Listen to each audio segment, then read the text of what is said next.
समझ गए कि आप पूछना क्या चाहती हैं। आप तो अंतर्यामी हैं।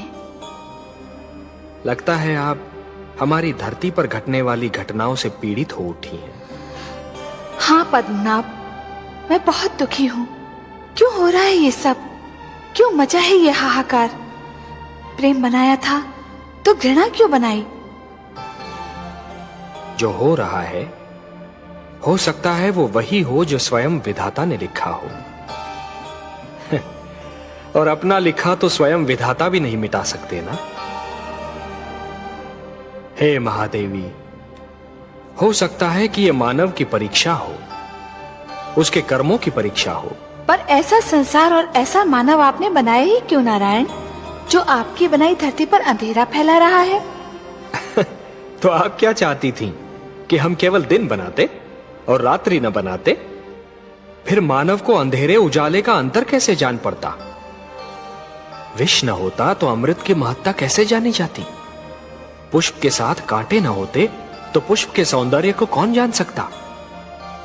पतझड़ न आती तो वसंत ऋतु इतनी सुहानी कैसे लगती? हमने मानव को बनाया है देवी।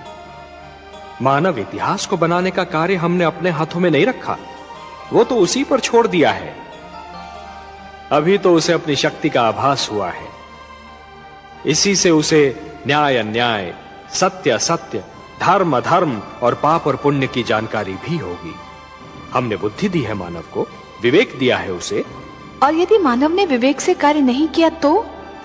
यदि धरती पर रात्रि इसी प्रकार दिन को निगलती रही तो? अंधकार प्रकाश को डसता रहा तो? तब क्या करेंगे आप? चिंता मत कीजिए देवी। यदि असत्य और अधर्म अपनी सीमा को पार कर गए, यदि धर्म की हानि होने लगी, तो हम स्वयं धरती पर जाएंगे। हम वचनबद्ध हैं। परित्राणाय साधूनाम विनाशाय च दुष्कृताम धर्म संस्थापनार्थाय संभवामि युगे युगे। अपनी लीला तो आप ही स्वयं जानते हैं पद्मनाभ। इस प्रकार आरंभ हुआ प्रकाश और अंधकार के युद्ध का इतिहास।